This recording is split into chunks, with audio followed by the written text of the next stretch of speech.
Welcome to this third installment in the Cold Steel summaries. In these next two chapters, we'll be venturing to Legram and Ruhr respectively. We'll also finally be touching on the chaos that went down all the way back in the prologue of this game. So with that said, let's dive right in.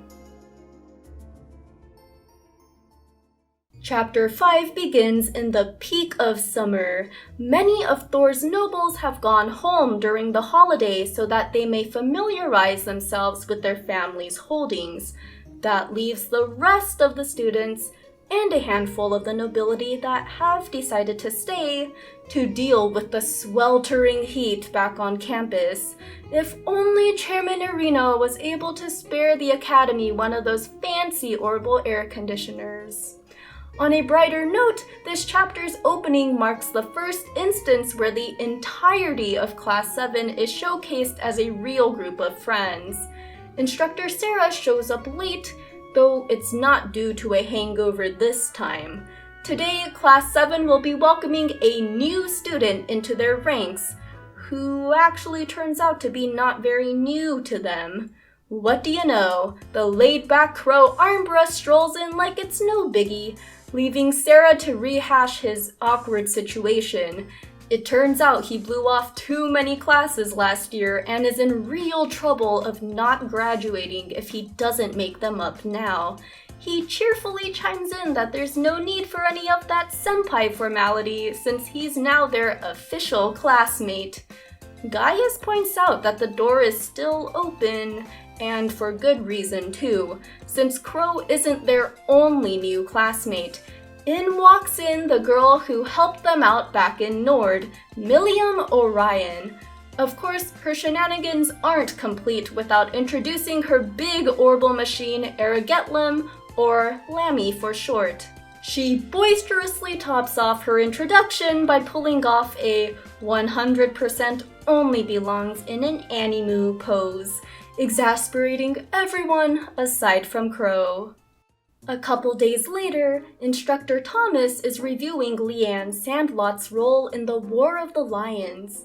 Good thing they have Laura S. Arcade in their class to share some additional insight, being a descendant of the Lance Maiden second in command and all.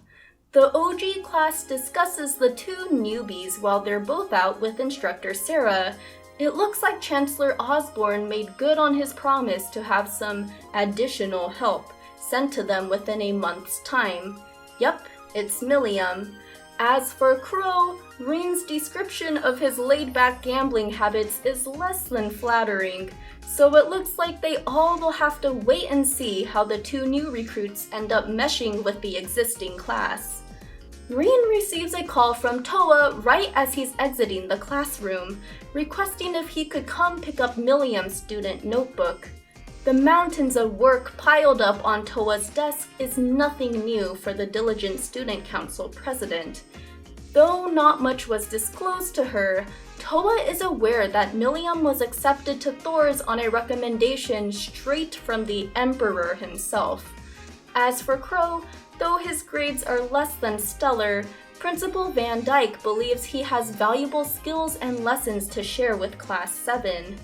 Just then, Instructor Sarah calls to ask Rean if he could go find Milliam and drag her back to the dorms before she causes more mischief.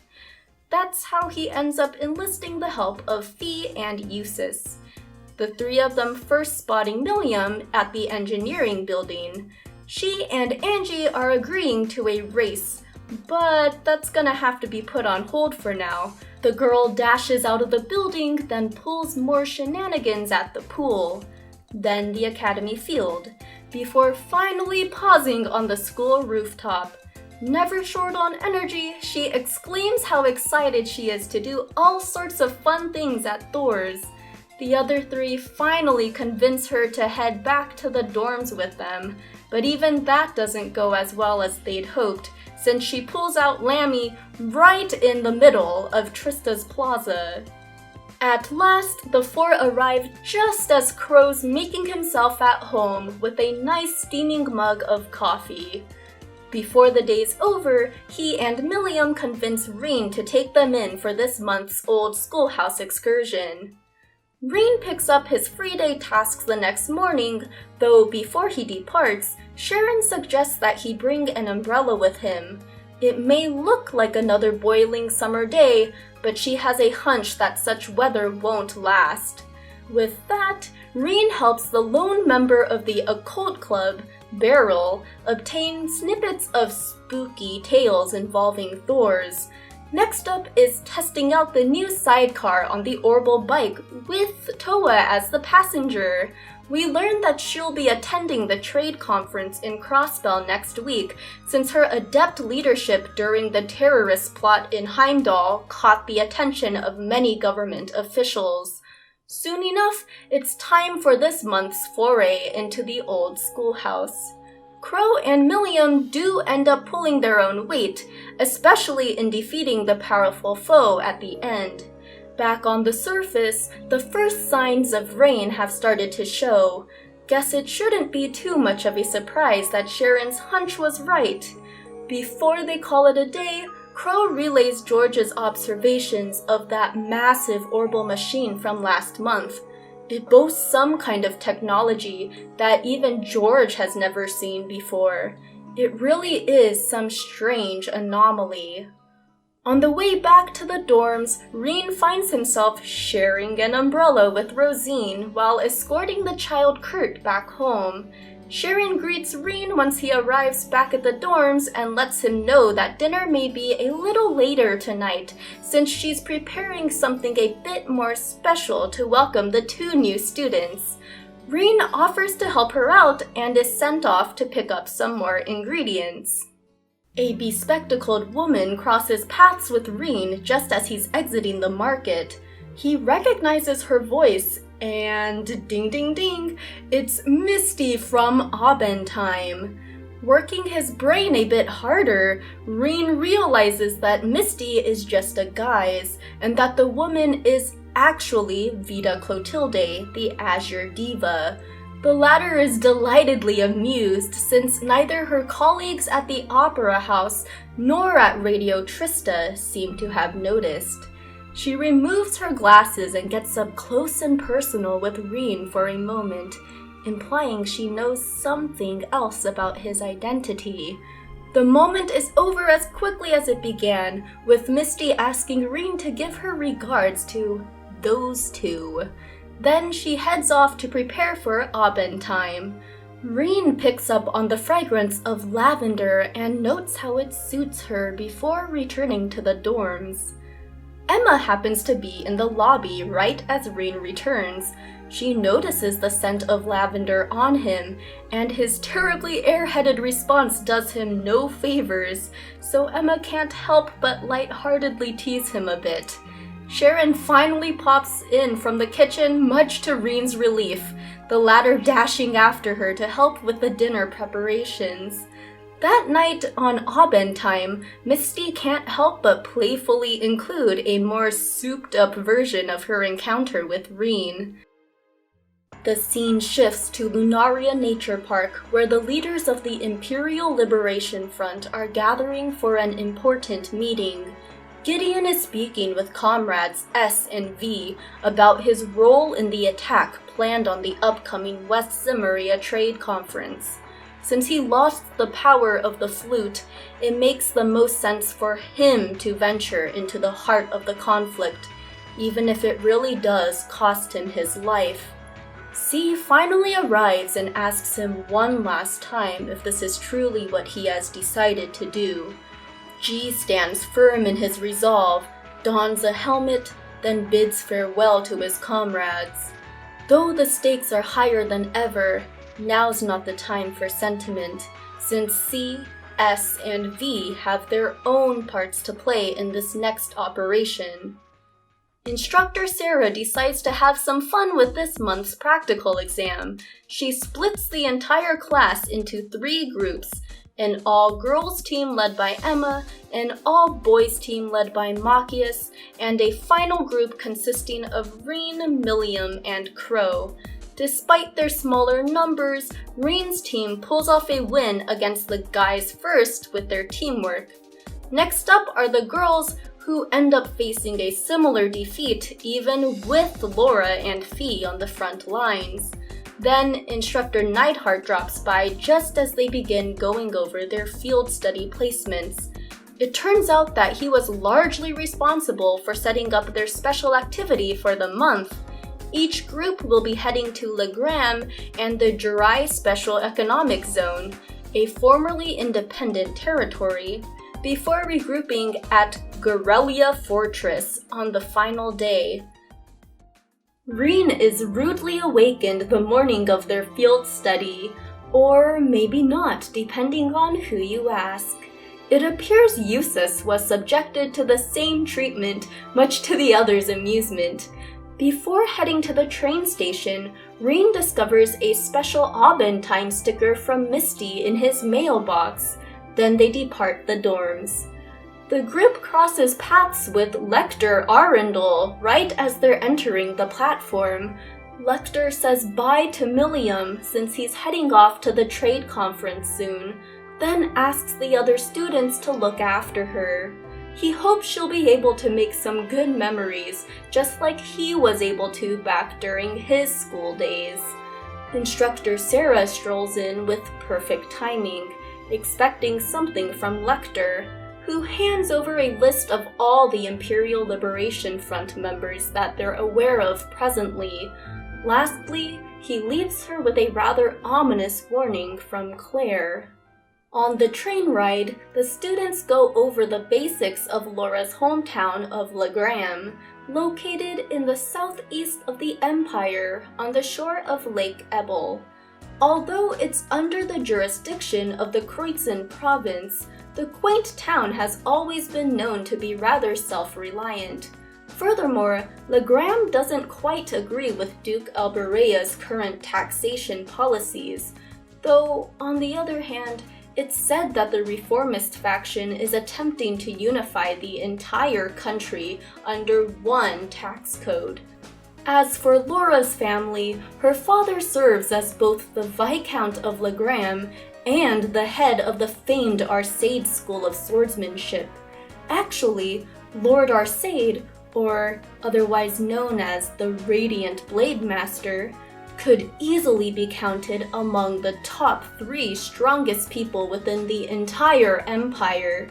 He also serves as a combat instructor to Erebonia's armies, meaning he's away from his territory often, a fact that's obviously disappointing to Laura, even though she attempts to hide it. They transfer trains in Bereahard, the black cat Celine oddly scampering after them. They also notice a thick fog rolling in as they draw closer to their destination, a Legram staple that does help keep the temperature down during the summers. Upon their arrival to the beautiful town, the group is greeted by the Arcade family steward, Klaus. Though, don't let his elderly appearance fool you. He serves as the Arcade School's acting master during the Viscount's absences. The townsfolk happily welcome Laura home, which demonstrates the close relationship that has been built between the Arcade family and the people. At last, Laura leads them to her home at the top of the hill, built in this very location so that it could double as a stronghold if the need ever arose. The students drop off their belongings, then head out to the balcony to catch a glimpse of Lohengrin Castle just across the lake. They can't dally for long though, since they must get started on their field study tasks. Speaking of which, this month's have been prepared by a professional, or in other words, a bracer. You see, unlike the rest of the country, Legram's small guild branch is still open and has a good relationship with Laura's family. Upon closer inspection of the Eisenritter statue, Laura opens up about how it has always served as a tangible reminder of her lifelong goal, a dream to reach the heights of her ancestor and his master, Saint Sandlot. Before they enter the Bracer Guild, Gaius can't help but find it odd that all the branches in the capital were closed down. Though speaking of the bracers, Emma recalls how they were assisted by one back in Bereahard, even though there was no sign of any guild branch there either. Eustace shares that there was pressure from the Duke's household to have it shut down. Then Milliam chimes in. Bracers are often seen as a nuisance by people in power, since they can't be bribed and are all about putting the citizens first. Suddenly, the guild's door opens and reveals the very same bracer who helped Rean's group in Bereahard. The man confirms that he's an old colleague of Sarah's, and that she's the one who asked him to keep an eye on them and lend them a hand if they got stuck. But otherwise, he confirms that most guild branches in Erebonia have been closed down, forcing many bracers to enter other fields or transfer to branches abroad. It's the railway military police that does most of the work the bracers used to do. At the very least, the Viscount continues to support the bracers in Legram. In fact, he's told Laura that he'd have become a bracer himself if he held no other responsibilities. But with that said, Toval hands over their field study tasks for the day. The students tackle the quests located out on the highway first before finally heading over to the Arcade Training Hall, where Klaus has requested their assistance in training the students here. Milliam and Laura sit this one out, since it would hardly be fair for a girl with an Orbital doll and an Arcade practitioner of Laura's skill to challenge these beginner-level recruits. However, just one battle later, and Milliam has already had enough of just spectating from the sidelines. She calls Lammy out to her classmates' horror and demands to join in on the fun. This situation is really starting to look like a problem, but fortunately, the dignified Klaus comes to the rescue. He offers to be Milliam's opponent instead, a challenge that ends up drawing Laura into the fray as well, since she'd like to show Klaus just how much she has improved at Thors. Klaus is no easy opponent though, and clearly demonstrates that he's every bit deserving of his position as acting master of the Arcade School. With proper teamwork, Rean's group manages the victory, though Klaus has picked up on some hint that Rean is holding something back. A suspicion that Laura seems to share. But otherwise, they exit the school after a job well done and are treated to a stunning view of the sun setting upon the lake. They're in for quite a surprise back at the Bracer Guild, especially Laura. Turns out her father was able to make time this weekend to see his daughter and her classmates. He kneels down to hug Laura, who can't help but be slightly embarrassed at being greeted in such a manner. However, her joy at her father's arrival is clear as day. They waste no time heading back to the mansion for a supper of Legram's finest cuisine, though Laura's dad picks up on Eustace's reservations and asks if something is bothering him. The Alberea boy apologizes for the trouble his family must be causing the Viscount, but the latter responds warmly and quells Eustace's troubles. He then turns to Laura and congratulates her and her friends on besting Klaus today. Surprisingly, the Viscount had initially hoped his daughter would have chosen to enroll at St. Estrella, but it does look like Thors has been a better fit after all. At last, he turns to Rean and can sense the hesitation in his sword even before witnessing him in battle. It turns out he's old friends with Rean's master, Yun Kafai. They've had many duels in the past, but have yet to declare a victor. This amazes Laura, as there's probably less than a handful of people who can fight on such equal terms with her father. But back to the Viscount's point, there's something that's so terrifying to Rean that its mere shadow pins him in place. Having been seen through so easily by the master of the Arcade School, Rean requests if he'll grant him the honor of a duel. At the training hall, Laura pleads with her father and Rean one last time to reconsider, but there's no changing their minds. The Viscount brandishes the family greatsword that was once wielded by the Arcade ancestor who served the Lance Maiden. Rean falls quickly to the Viscount's skill, but is commanded to rise. The Arcade master knows that the Eight Leaves practitioner is still capable of much more. Suddenly, Rean disappears, then quickly unleashes a series of strikes while utilizing his otherworldly form we saw a month prior. But even then, it's still not enough. The Viscount puts an end to the duel with his Radiant Phoenix Slash. The others rush to Rean's side, obviously worried for his health, but he assures them that he's alright. Laura's father kneels in front of Rean and gives him some solid advice and encouragement. Then they all return to the mansion to get some rest. That night, as everyone is fast asleep, Emma finds herself gazing out towards Lohengrin Castle. A cat, who could only be Celine, appears and seems to have noticed that Rean has moved past his mental roadblock. It is still uncertain if he'll make it in time, but Emma sternly responds that it's not up to them to decide that. They are merely to serve as guides, which is why she must never pull a stunt like she did down in the old schoolhouse ever again. Rean finally opens up about his odd power the next morning.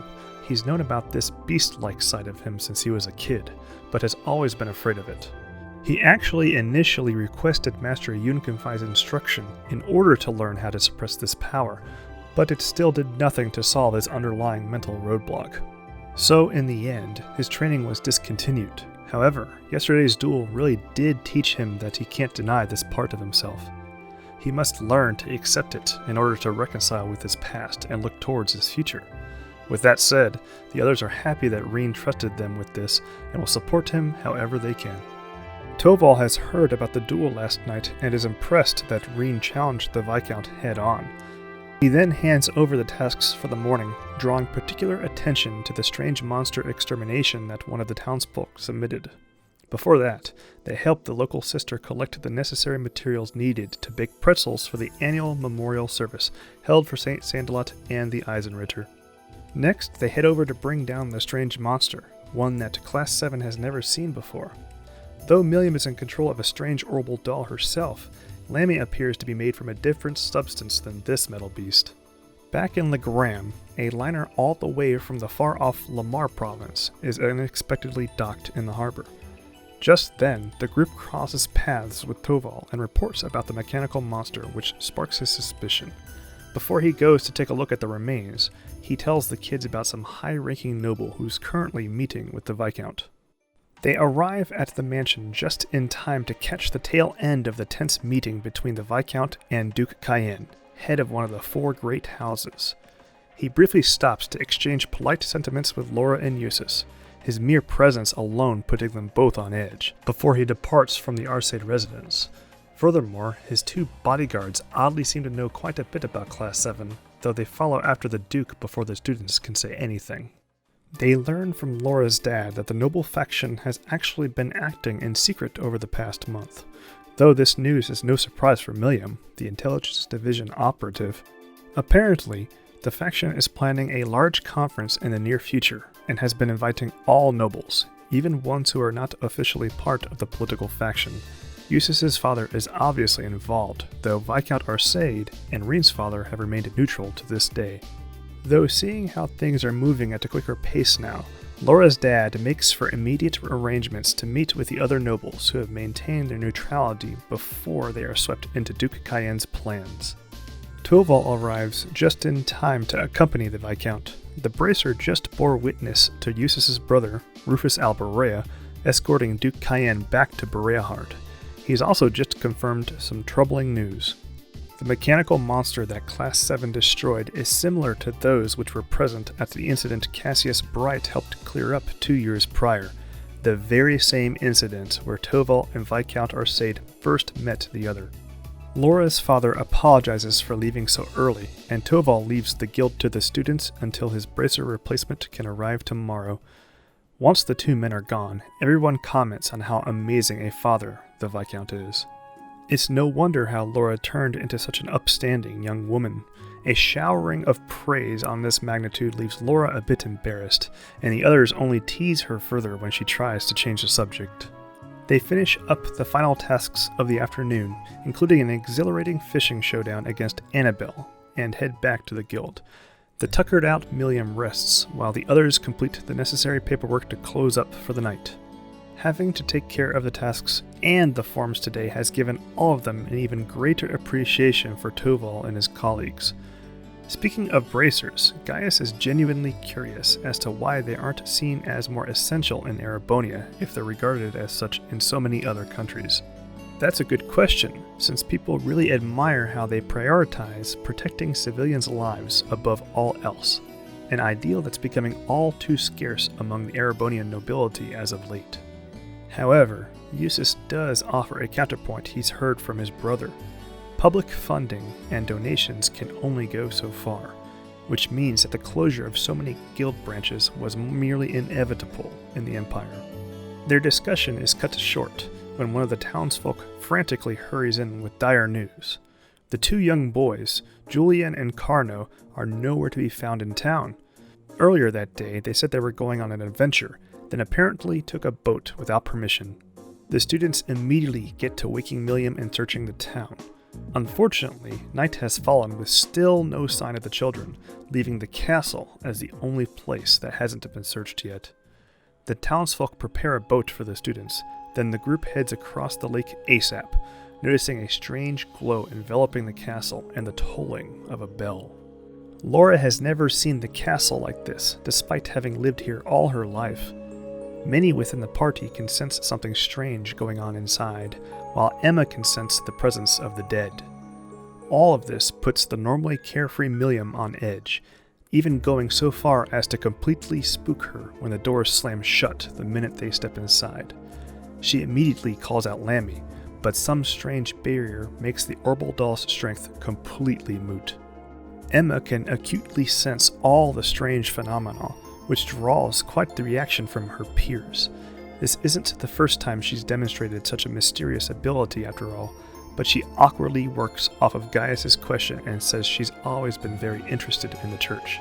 It sure doesn't help her flimsy excuse though when she picks up on the presence of otherworldly beasts before they even materialize. After the fiends are defeated, the party realizes that they must rely on Emma's abilities, even if she doesn't feel comfortable opening up about them right now. The party makes its way through the castle, collecting these strange orbs along the way. Even stranger is the existence of a door with similar markings to that down in the old schoolhouse. It may not be as strange as it initially appears, however, since they have theorized that the old schoolhouse is connected to Emperor Dreikel's, and St. Sandlot was his foremost supporter during the War of the Lions. There's no time to dwell on such mysteries now, though, so Emma continues to guide them through the castle in search of the children. Once they're finally spotted, Laura immediately charges forward to draw the ghouls away from the two boys. Now that the fiends have been dealt with, it's time to deal with the boys' actions before moving on to anything else. Laura doesn't hold back any sternness until the kids realize on their own just how their behavior had everyone worried sick. The swordswoman handles the situation with grace once the boys start crying though, kneeling down to comfort them and acknowledging their courage as well. She humbly states that she has a long way to go as well until she's the knight she aspires to be, but it does no good to rush into things. Emma concentrates for a moment, then senses the final orb's presence at the very top of the castle. Milliam unfortunately hasn't learned her lesson, and immediately commands Lammy to smash the thing upon spotting it. This causes a fearsome ghoul, a Nosferatu, to materialize. It takes all the party's strength to defeat it, but even after this is done, it does nothing to quell the orb's power.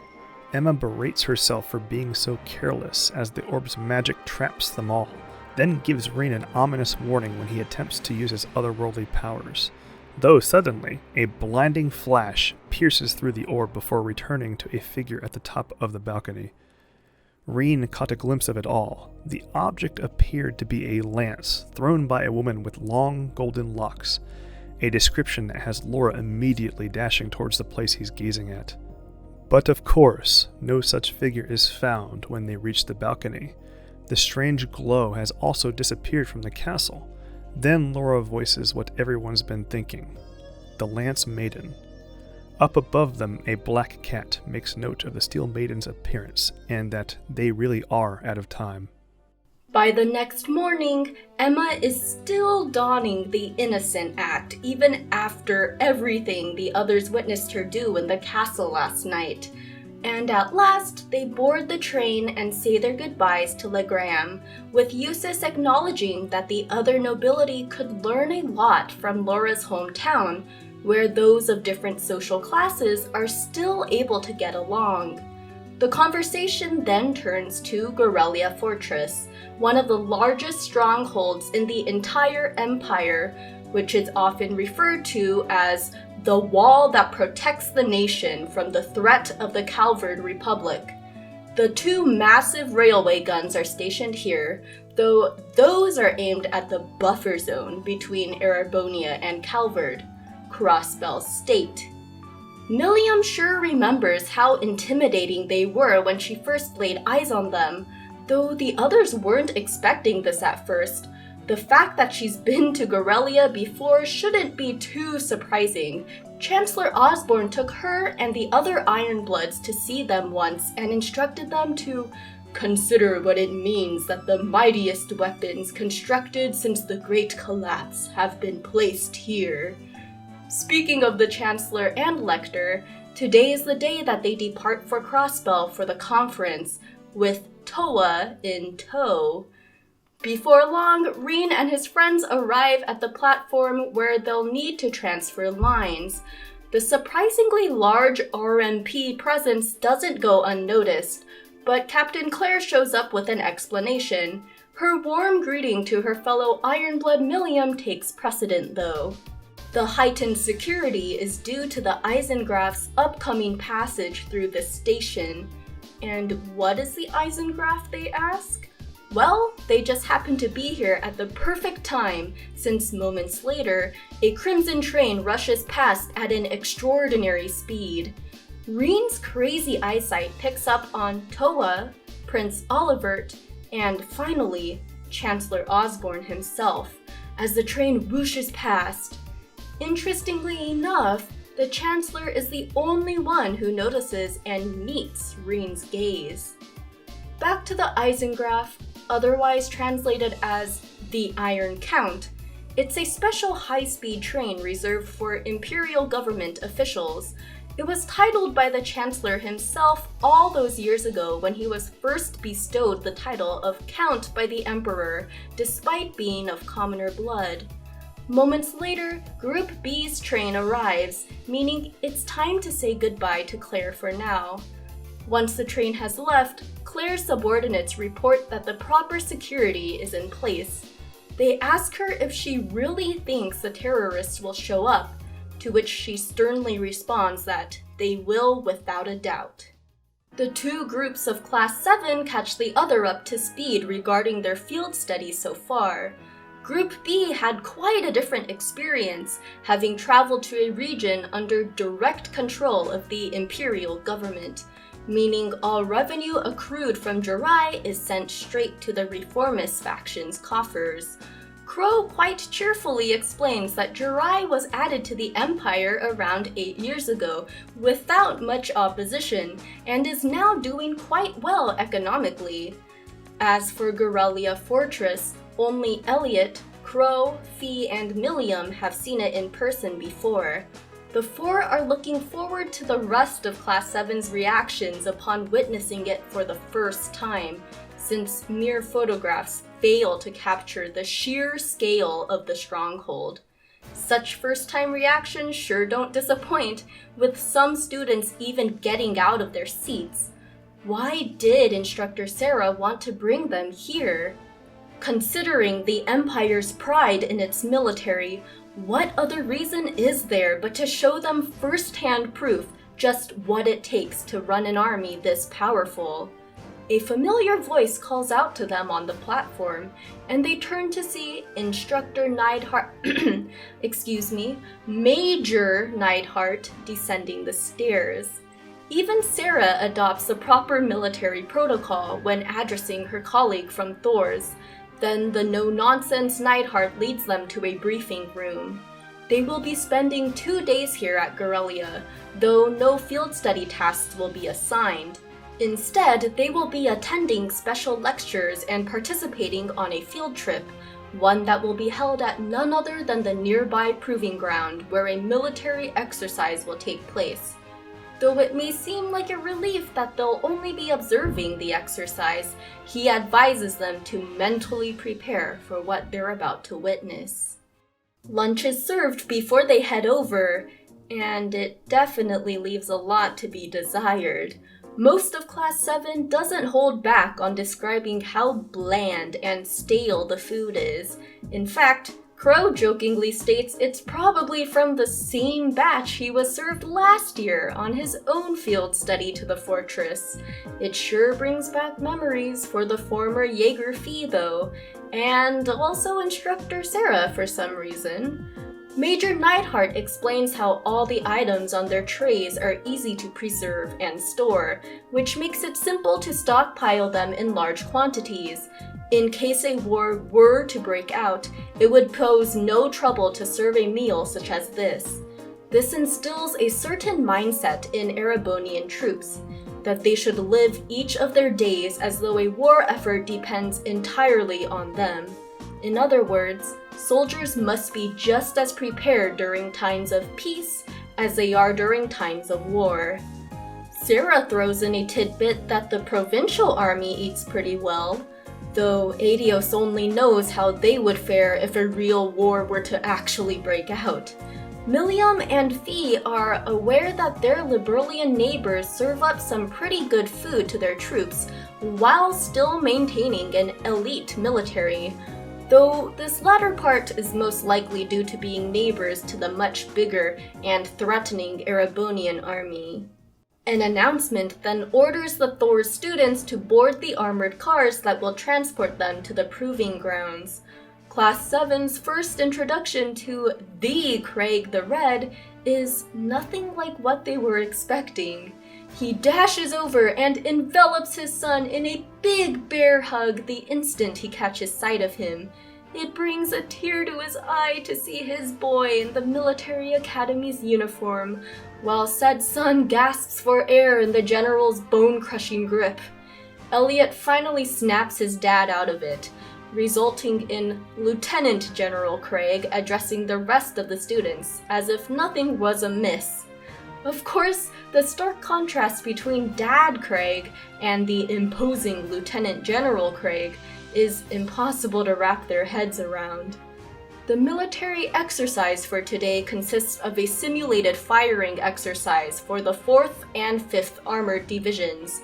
They will use the latest model Oxen tanks, armored vehicles, and airships against decommissioned previous model tanks set on autopilot functionality. These older tanks will be using paint rounds, while the 4th and 5th Divisions will be using live ammunition. What follows is quite a terrifying sight to behold.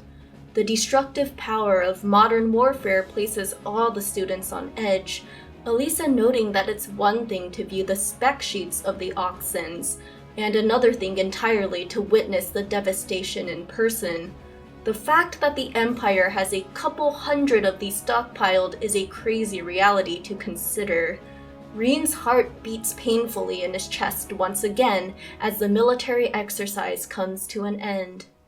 Despite being served an actually delicious meal this time around, the overall mood among the students remains solemn after what they just witnessed. The focus on their individual combat skills at Thors seem much less useful now, knowing that such overwhelming mechanical firepower exists on the front lines. As stated by Rean, what they just saw was power in its purest form. It has no morality of its own, and merely exists to bring about a result, one that coincides with the people who currently wield it. Instructor Sarah returns from her meeting and outlines their packed schedule tomorrow, which includes a viewing of the railway guns. As for the exact purpose of their field study here, as students who attend a military academy, they have an obligation to be aware of the kind of power at Erebonia's disposal, since they may just find themselves in charge of it someday.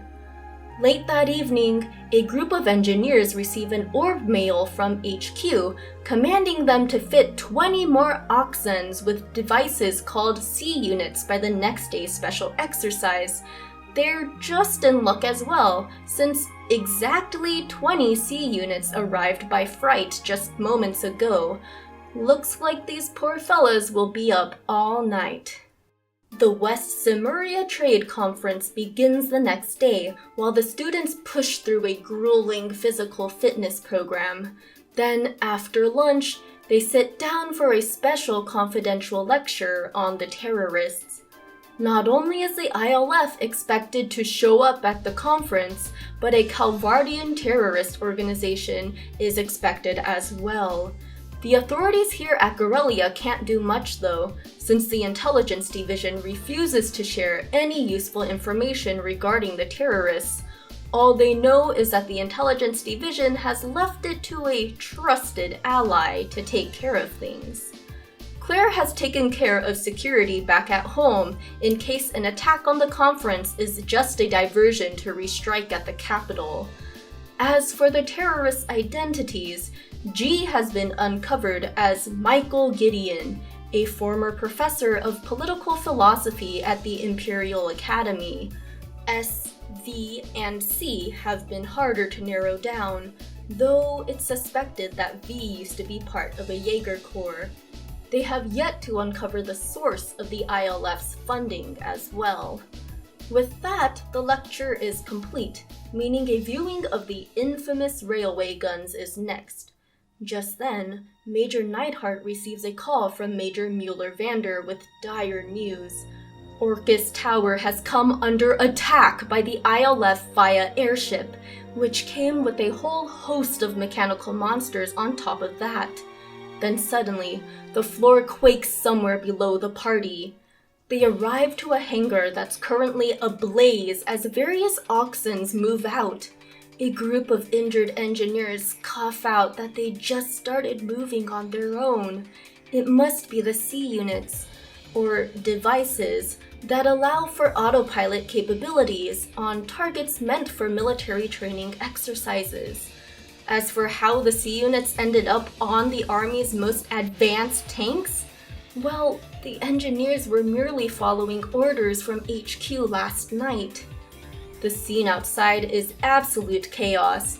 The armored vehicles and foot soldiers are no match for the Oxens, which continue straight ahead towards the proving grounds. Crow asks if the automated functioning is normally this accurate, Elisa and Neidhart responding in the negative. If the society is somehow involved and was able to fit the tanks with a similar mechanism in the archaisms though, then that's really worrisome. Just what is their current goal here though? Up above them, the commander of the fortress, Lieutenant General Walter, finds this entire situation preposterous since he sent no such order to the engineers last night. He sends the 4th Armored Division to deal with the rogue tanks, Elliot's father ordering Class VII to stay here in case this is just a diversion. Such suspicions are confirmed the moment he's gone. Fast-speed ILF airships are closing in on the fortress airports, blasting the hangars on the way to prevent reinforcements. Comrades V and S make quick work of the soldiers on guard duty, then release the archaisms. No surprises here. The terrorists have set their eyes on controlling the railway guns. Major Neidhart has the intention of placing Class 7 on standby, but they won't hear any of it. Instructor Sarah actually agrees with her students since they don't have the luxury of time here. The scenes to follow are essentially straight from the prologue, though take note that there are 2 people present now that weren't present then.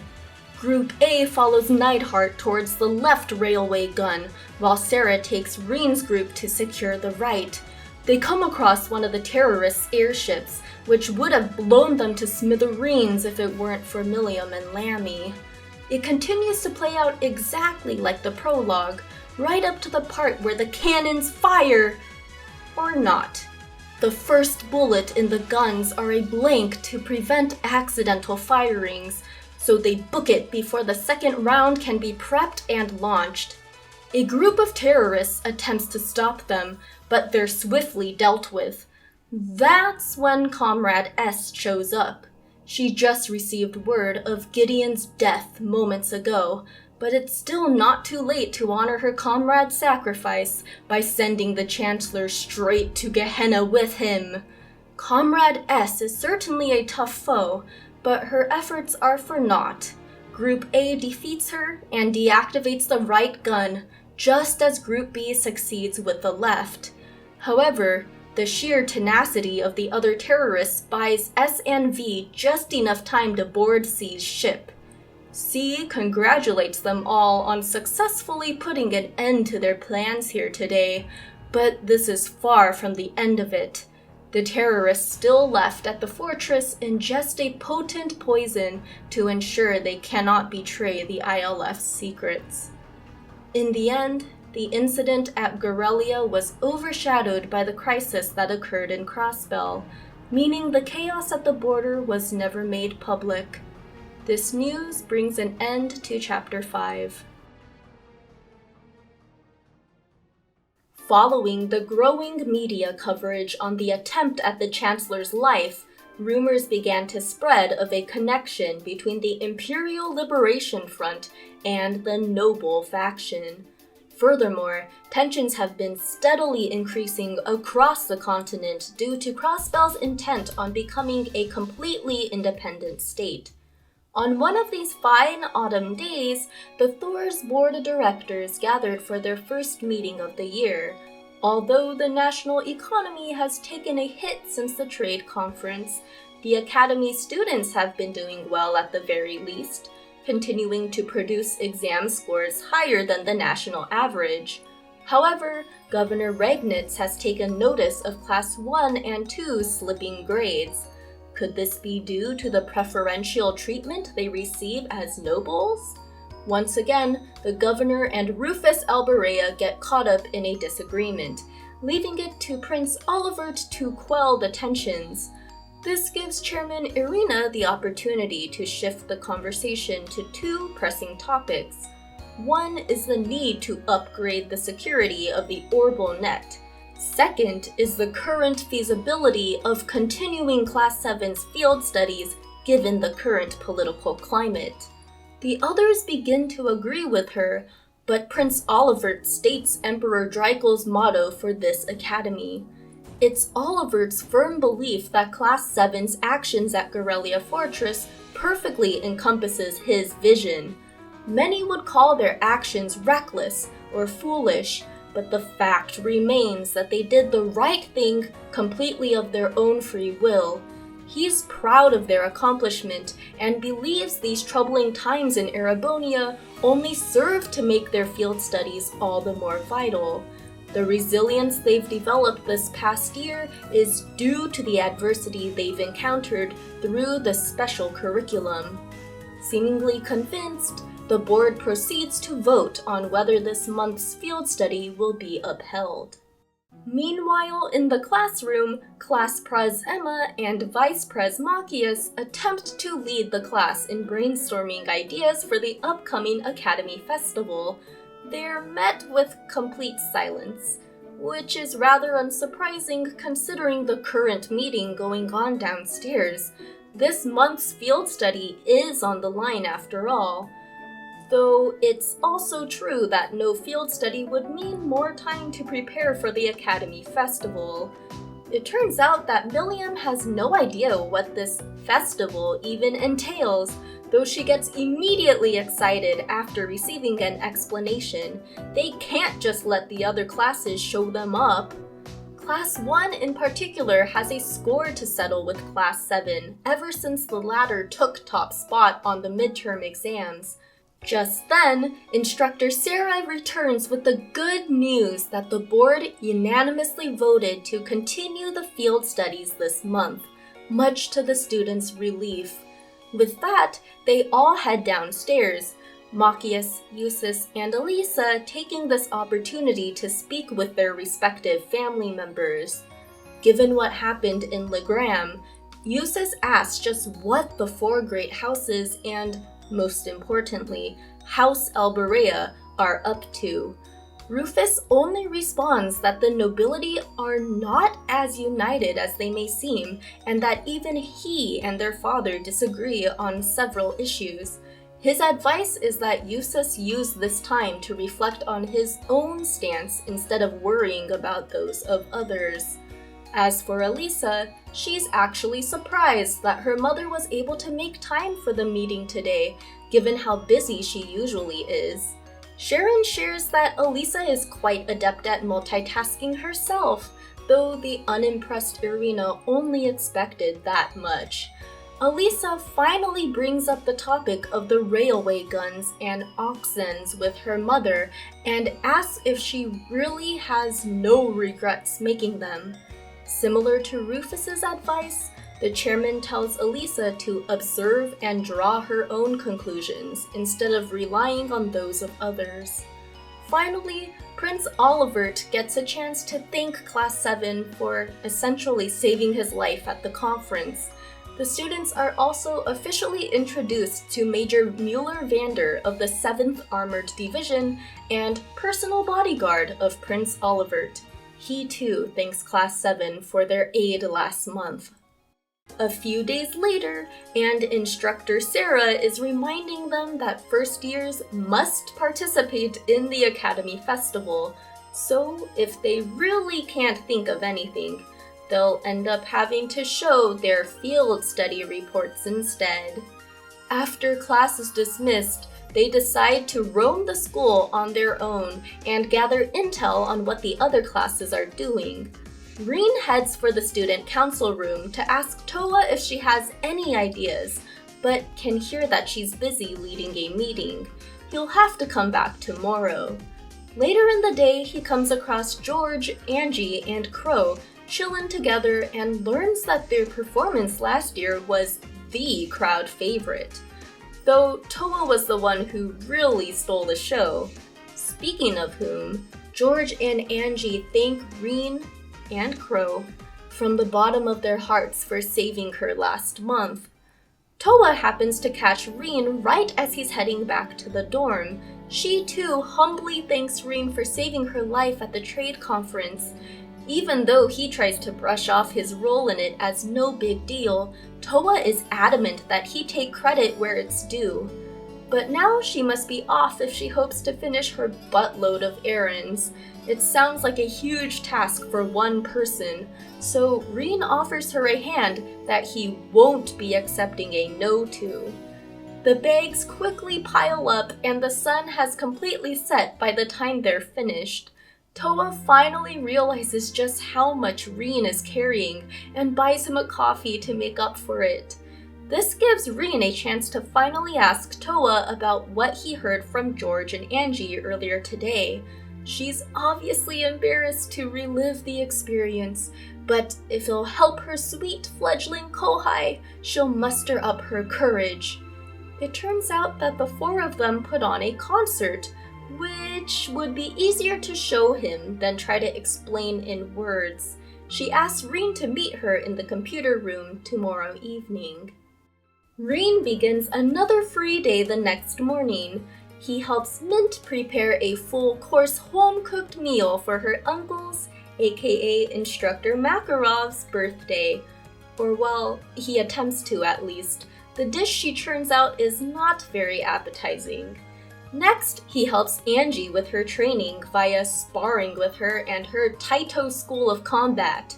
Afterwards, she can't help but sneak in some teasing regarding Rean's late-night rendezvous with Toa tonight.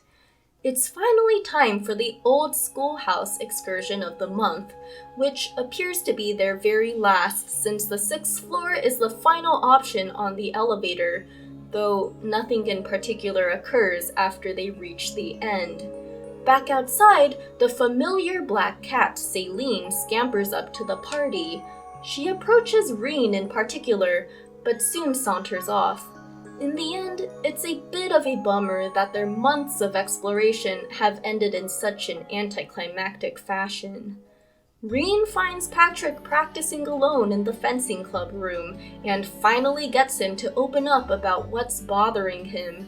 His butler Celestin has been behaving oddly lately, no longer reprimanding his liege when he steps out of line, and coming across as half-hearted in everything he does. Celestin pieces together the exact reason Rean has approached him before the latter has so much as said a word. It turns out that Marquis Higharms, Patrick's father, has directly ordered Celestin to return to St. Arc. Ever since, the steward has been trying to find a way to fulfill his duty to the Higharms' house and still stay in Trista with Patrick, since the latter is the first person to treat him as an equal. and not just as a mere servant. But speaking with Rean has helped Celestin decide on what he must do. He will honestly confront the Marquis with what has been bothering him and ask Rean to relay the gist of what's been going on to Patrick. After Rean does so, the ever tsundere noble leaves him with a valuable reward. Rean finally walks into the computer room, only to find Toa fast asleep. He drapes his jacket over her and lets her enjoy a rare moment of rest. It's dark by the time she wakes up, so after some frantic apologies, she sets a memory quartz in the orbital projector. The video features a truly novel style of music in Zemuria, rock. Toa's outfit is quite the bold choice as well. After recovering from her embarrassment, she gives Rean a copy of the memory quartz to show his classmates later.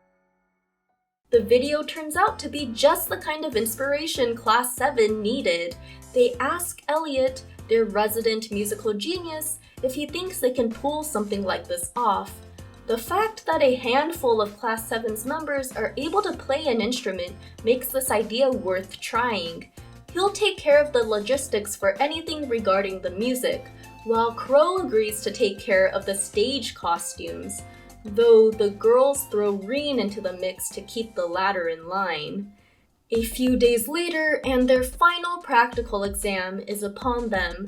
Because of this, Sarah decides to up the challenge and faces them all in teams of 3 by herself. She's busy catching her breath when she's through with all of them, thoroughly impressed with how far they've come in these last 6 months. With an unexplainable amount of energy still left in her, she hops right up and hands out their field study placements. Since there's none planned for next month, this is their chance to show off everything they've learned from their prior experiences this year. With the stellar job they've done so far, the only reputation they have to live up to is their own. The class gathers in the lobby on the morning of their field study, still waiting on Elliot and Crow. The two were apparently up all night getting in as much preparation as possible for the upcoming festival performance. But they can't help but wonder why Sarah told them to show up to the Academy Field by 9 a.m. Both groups still have a long journey to Ruhr and Ordis ahead of them, so what could she be planning by delaying their departure? Elisa turns to Sharon since the maid usually knows something. Her antics won't surprise Elisa this time. She fully expects Sharon to arrive in Ruhr prior to the rest of the students. To that, the maid responds that she really is only there to see off the students. Elliot and Crow then finally join the rest downstairs, and they head over to the Academy Field together. To Elisa's surprise, Sharon is standing right next to Sarah when they arrive. How does she do it? No one knows, but Sarah still wishes the maid wasn't going to be joining. However, it just so happens that Sharon is to be Group A's guide in Ruhr. Just then, a distant rumbling sound appears to be heading closer and closer toward them. The confused students look up to find a massive red airship slowly descending toward the Academy Field. Once they recover from their initial shock, they then notice it bears a striking resemblance to the Arcee from Liberl, the very same ship that triumphantly carried Prince Olivert back to Heimdall. Speaking of the prince, the smiling blonde himself basks in the glory of yet another grand entrance. Captaining the ship is Laura's legendary father, Victor Arcade, and Bracer Tovel is also in tow. Principal Van Dyke arrives and explains that the chairman of the board has agreed to transport them all to their field study destinations. However, that will have to wait until the ship marks its official unveiling to the public. With that, Prince Olivert welcomes Class VII aboard the second Arcee-class high-speed cruiser, the Courageous. The Courageous soars through Heimdall airspace, drawing a wide variety of reactions from characters we've met throughout the game. The most striking, of course, only comes when the ship passes directly by the window of Chancellor Osborne's office. It's been 2 years already since Olivert declared his intent against the Chancellor while aboard the Arcee. This is quite a way to strike back against Osborne since being outmaneuvered at the trade conference. And the Chancellor certainly wasn't expecting it. Now all the pieces have been set. Will Prince Olivert be able to turn the tables? Only time will tell. The Courageous now sets course for Ruhr. Aboard the bridge, they learn it took countless supporters and financial loans to make this ship a reality. But here it is, nearly twice the size of the Arcee, and capable of reaching top speeds of 3,000 Selge per hour, thanks to 20 of Zeiss Central Factory's high-performance engines. It's now the fastest ship in the Empire, not to mention its high armor and interception capabilities. Laura still can't understand why her father has been made captain if he's not even part of the military, unless he's planning on enlisting. Captain Arsaid can understand his daughter's confusion, but the Courageous is part of neither the provincial nor the Imperial armies. It's actually the property of the Imperial family. Prince Oliver intends to use this ship to give rise to a third faction, helmed by the Radiant Blademaster and civilians from a variety of nationalities and social classes. Toval would serve as liaison to the Bracer Guild and gather information. Once they drop Class VII off at their field study locations, they'll continue to soar through Erebonia, hoping to quell rising tensions between the provincial and imperial armies, and to deter the Imperial Liberation Front's future plans as well. The students explore the ship for the remainder of the ride to Ruhr. Sharon leads them through the tunnels running under the airport to the city proper once they touch down, and Crow tells the group to brace themselves for what they're about to see. It's clear what he was getting at the moment they reach the city center. Since Ruhr is located near the steel mines, the entire city is a masterpiece of industrial design, with an upper and lower level connected by 2 gigantic escalators, a rarity in Zemuria even to this day. The first of these machines was built at Liberl's Zeiss Central Factory and obviously left quite the impression on Ruhr's engineers. On the ride up, they take notice of a very odd-looking tower. Elisa and Sharon explain that it's an orbital generator. Since Ruhr has so many factories and industrial facilities, it requires a great and effective source of power to run smoothly. These large generators send energy to where it's needed and is more efficient than having each factory produce its own. The Rhineford corporate headquarters is its own sight to behold. Prior to the completion of Orcus Tower and Crossbell, the Rhineford HQ was the tallest building on the continent. The massive lobby boasts quite the luxury and has several model-sized versions of the Rhineford Group's machines on display. Rhineford manager Dalton's scrambling to greet Lady Elisa only solidifies the special treatment she receives as a Rhineford. The elevator takes them to the chairman's office on the 23rd floor, where Elisa's mother is as busy as ever. She flawlessly multitasks and finishes enough work to address her daughter's classmates, walking completely past Elisa and handing Rean the field study task for the day. She clears her schedule to dine with them this evening, and then leaves Sharon to take care of the rest. Before her mother departs, Elisa gives her a piece of her mind. She doesn't care if she's being the one ignored, but her friends deserve more respect. Chairman Arena's only response is that it's best if they stay away from the provincial army and railway military police, if they wish to return to Thors in one piece. She leaves Elisa understandably exasperated, though she collects herself, knowing that her mom was trying to provoke her on purpose. She's not going to give her that satisfaction, though. Instead, she has Sharon see to their luggage and dinner preparations for when they return. On the elevator down, they go over their field study tasks and see that the chairman has given them quite the challenge. But they'll prove that they're more than capable of completing the long list of tasks, starting with a monster extermination quest from some snobby provincial army troops.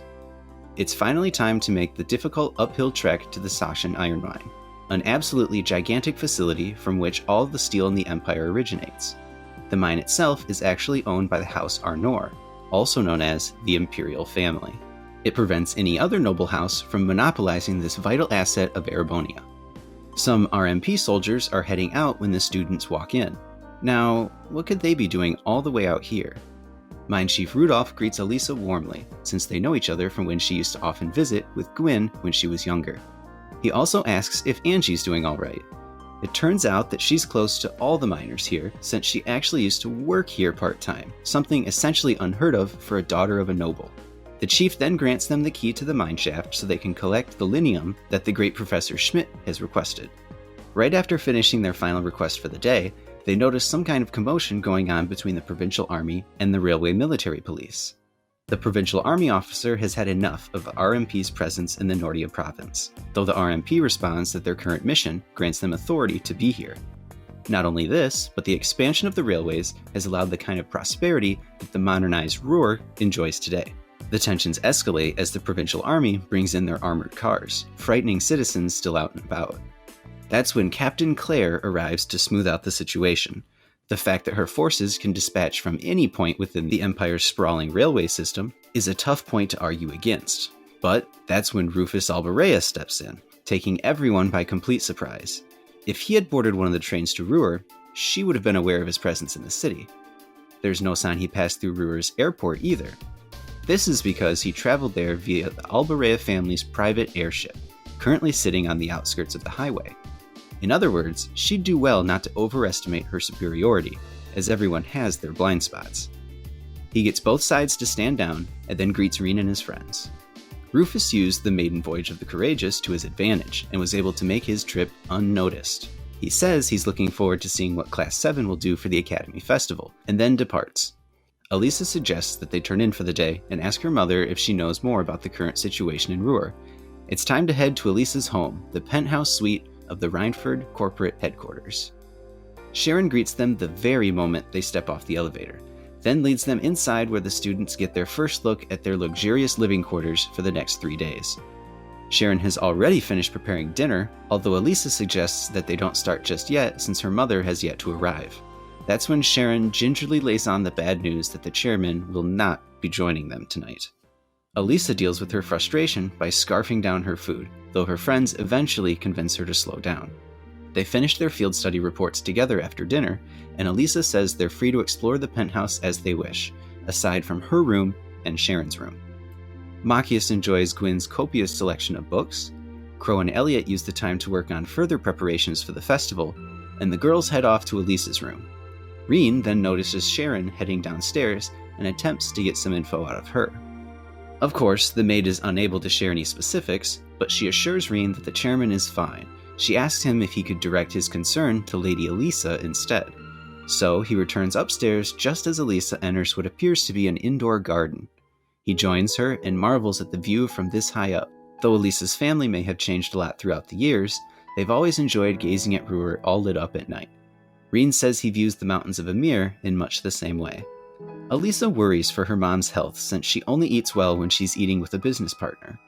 Otherwise, it's only nutrition bars, despite Sharon's protests and phenomenal cooking.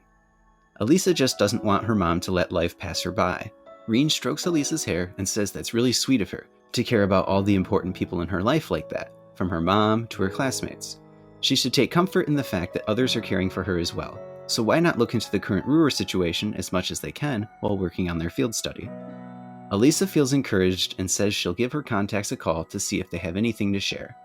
Before she heads out, she tells Rean that he needs to be more careful regarding his actions. He shouldn't pat just any girl's head like that. His clueless reaction is no surprise to us, though she bids him goodnight in better spirits now. Right as he's about to leave the room himself, Rean receives a call from Captain Claire, who got his number from Milliam. She has something to discuss with him related to Class VII's field study, and directs him to an upscale bar in the city. She also requests that he mention nothing to Elisa at the moment, since the topic has to do with the Rhineford group. With that, she'll be awaiting his arrival. Downstairs, Rean comes to the realization that he won't be able to lock the door on the way out without telling Elisa, so he's at a loss for what to do when Sharon comes to his rescue. He has nothing to worry about, she says. She'll make sure that no one, not even Lady Elisa, catches wind of this late-night rendezvous with a lovely woman. Rean knows the maid is just having some fun and says he'll be back later. It turns out Fee saw him leave for the penthouse as well and is wondering what he's up to. She ends up awkwardly apologizing when she first hears what's going on, but Rean swears it's nothing untoward. It's actually a good thing that she tailed him here since he wasn't exactly looking forward to meeting one-on-one with someone from the military police. Fee's got his back, but she asks if they can take a look around the city first before they head to Dining Bar F. She prefers to familiarize herself with the daytime and nighttime atmosphere of any city that's new to her. Otherwise, it makes her feel uneasy. After taking a stroll around, the two head to the bar and find Claire in quite the classy getup. The three of them move to a table, though before Claire can bring up what she wished to discuss, Rean asks her what the Chancellor is hoping to accomplish here in Ruhr.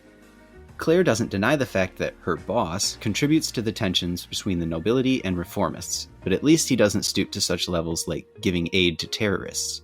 So it looks like the noble faction is backing the terrorists after all. The RMP is currently weighing the decision of launching a forced inspection on Rhineford's first factory, the main division that handles the bulk of the company's iron and steel processing. The various divisions within the company hold different political allegiances, with the first factory suspected of siding with the nobles. The provincial army has done everything in its power to prevent the RMP from launching this inspection. which is the cause of the commotion earlier today. Claire is certain that Chairman Arena is doing her best to rein in all the divisions, though she's unlikely to do anything that deals with the root of the problem, since she is indebted to all branches for supporting her as the new company chairman 5 years ago. It's her hope that Class VII will come to understand the crisis unfolding here in Ruhr, and then rightly stay out of it. Meanwhile, on the outskirts of the city, the ILF is finalizing their preparations for something major tomorrow. The next morning, Rean is given quite the hard time for sneaking out last night to chat with Claire, especially by Elisa. These amazing comments don't help him in the least. But getting down to serious business, Elisa gives them a basic idea of each division director's political allegiance. Unsurprisingly, the first and second factories have had the fiercest rivalry over the years. The party will conduct all the investigation they can while working on their field study tasks for the day, starting with the obligatory Lost Cat request found in every Trails game. As they're returning from a monster extermination request, something terribly wrong goes down. They hurry in the direction of the blaring sirens and see that one of the factories has completely gone up in flames. Some workers outside say these mechanical-like monsters just appeared, though they're all interrupted when the upper windows shatter. And we'll pick up with the conclusion to this crazy situation next time. Please spam the like button if you liked this video, and big thanks to February Night and Tyler who helped me with some narration. Go check out Feb's YouTube and Twitch channels and Tyler's Kisaki podcast with the links in the description. Follow me on Twitter and Twitch, and support me on Patreon if you're so inclined. But until next time, guys, take care. See ya!